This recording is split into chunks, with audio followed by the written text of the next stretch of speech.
घनश्याम आसुदानी साहब, मेरे परम मित्र, मेरे मार्गदर्शक, मेरे बड़े भाई, भोपाल से पधारे हुए जाने माने साहित्यकार, गायक, नाटककार और फिल्मों में भी जिन्होंने काम किया है, ऐसे हमारे परम सखा नानी लक्ष्मणी साहब, और मुंबई से खास इस प्रोग्राम के लिए आई हमारी वरिष्ठ प्रोफेसर चंद्रलेखा सिंह मैडम, और आज के सत्कार मूर्ति इस अत्यंत महत्वपूर्ण रचना के रचयिता मेरे छोटे भ्राता राजेश आसुदानी रकीब और सहरचनाकार गौरी सेन जो लखनऊ से तशरीफ लाई हैं, और आप सभी यहां इस सभागार में उपस्थित मेरे बंधुवर। बहुत सारे लोगों ने बात की है और मैंने कविता पाठ नहीं सुना, ये अच्छा भी रहा, बुरा भी रहा। बुरा इसलिए कि गौरी और राजेश के मधुर स्वर में मैं वो पाठ सुन पाता, और अच्छा इसलिए कि उत्पीड़न से बच गया। जो भी यहां बोलता है स्टेज से वो उत्पीड़न करता है, और जो सुनता है वो पीड़ा ग्रहण करता है। तो हर पीड़ा उत्पीड़न सी है। मैं तो यह कहता हूं कि हर कार्यक्रम उत्पीड़न सा है। और मैं तो यह कहता हूं कि मैं सोच रहा था कि पीड़ा जो है उसका जन्म ही उत्पीड़न से होता है। जहां उत्पीड़न उपस्थित है वहां पीड़ा का आना बिल्कुल असंभव है। और कहते हैं कि ईश्वर सर्वव्यापी है, सर्वशक्तिमान है। मेरा तो मानना है कि पीड़ा और उत्पीड़न सर्वव्यापी है और सर्वशक्तिमान है।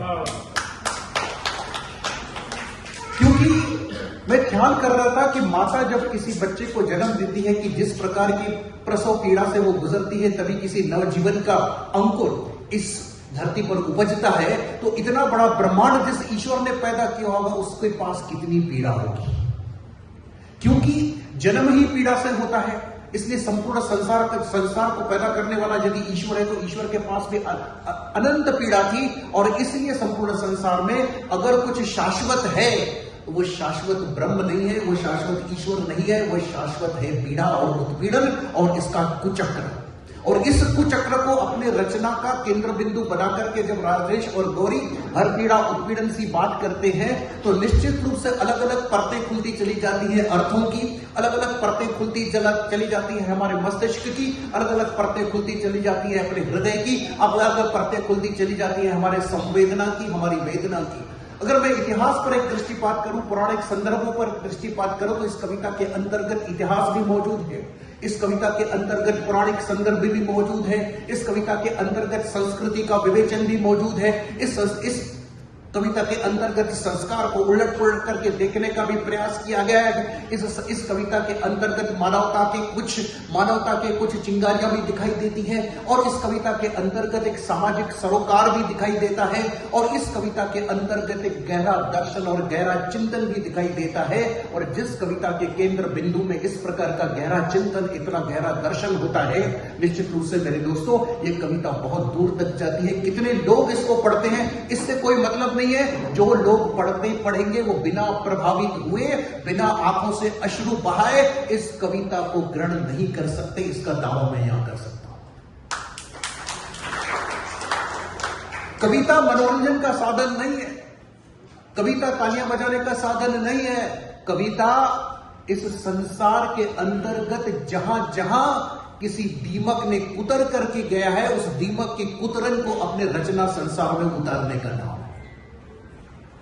आपका व्यक्तिगत जीवन हो, आपका सामाजिक सरोकार हो, ईश्वर की लीला हो, ये तीनों धरातल, there are three domains of the existence, as Rajesh and me who have already agreed upon this statement, that there is a personal domain where our relationships come in, and there is a socio-political and economic system, and there is a cosmic system which is governed by the divine and the devil forces. इन तीनों स्तरों को यदि कोई साहित्यकार, यदि कोई रचनाकार खंगालता है यदि तीनों स्तरों के अंतर्गत उन गैप्स को, उन कमियों को, उन खामियों को, उन गड्ढों को, उन अंधेरे कोनों को जब एक विश्लेषण करके हमारे समक्ष उपस्थित करता है, तब हमें लगता है कि किसी महान रचना का निर्माण हो रहा है। और हर पीड़ा के अंतर्गत यही प्रयास किया गया है कि जहां जहां हमारे व्यक्तिगत स्तर पर, सामाजिक स्तर पर और कॉस्मिक स्तर पर जहां जहां कुछ मिसिंग है, उस मिसिंग को लेकर के ताना बोना बुन करके कलात्मक रूप से हमारे समक्ष प्रस्तुत कर दिया गया है।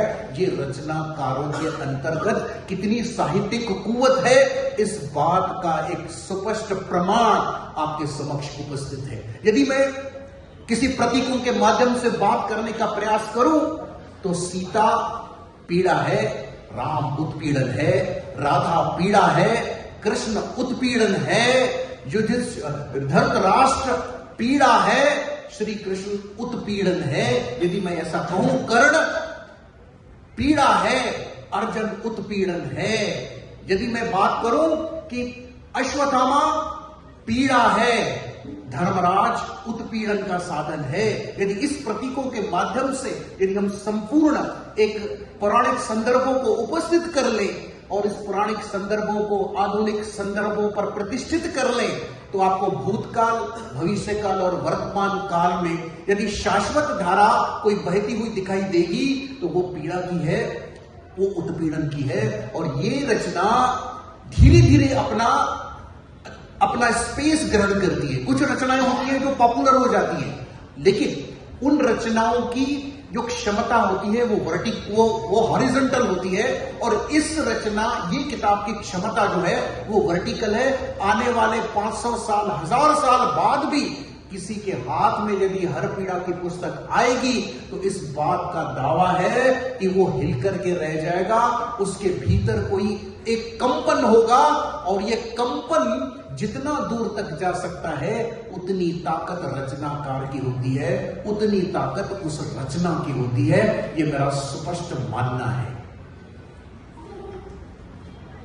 अब मुझे पता है कि सुनने वाले भी पीड़ा झेलकर एक अंतिम चरम बिंदु पर पहुंच चुके हैं, इसलिए बोलने को तो मैं और बहुत कुछ बोल सकता हूं। इस कविता को मैंने 2-3 बार पढ़ा और राजेश जी के साथ बैठते रहे, चर्चा करते रहे।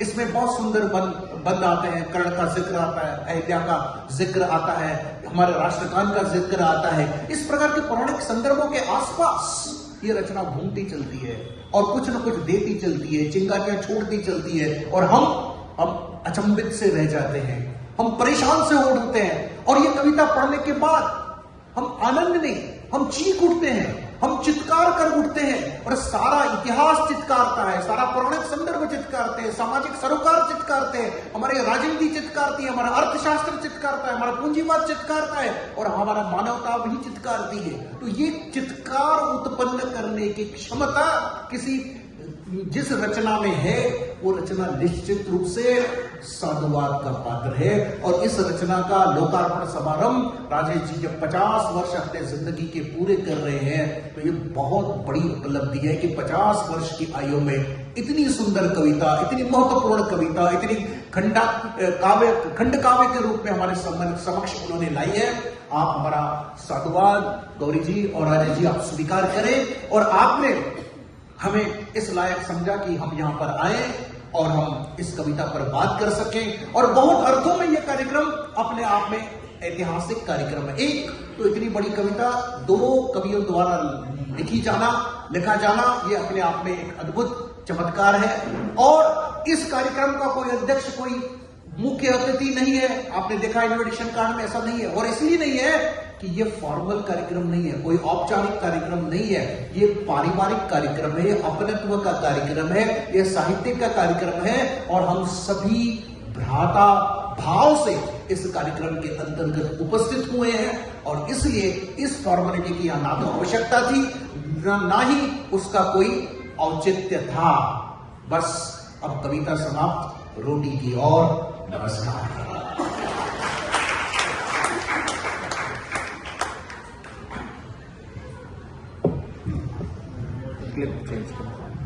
बहुत बहुत धन्यवाद विनोद भाई, आपने भी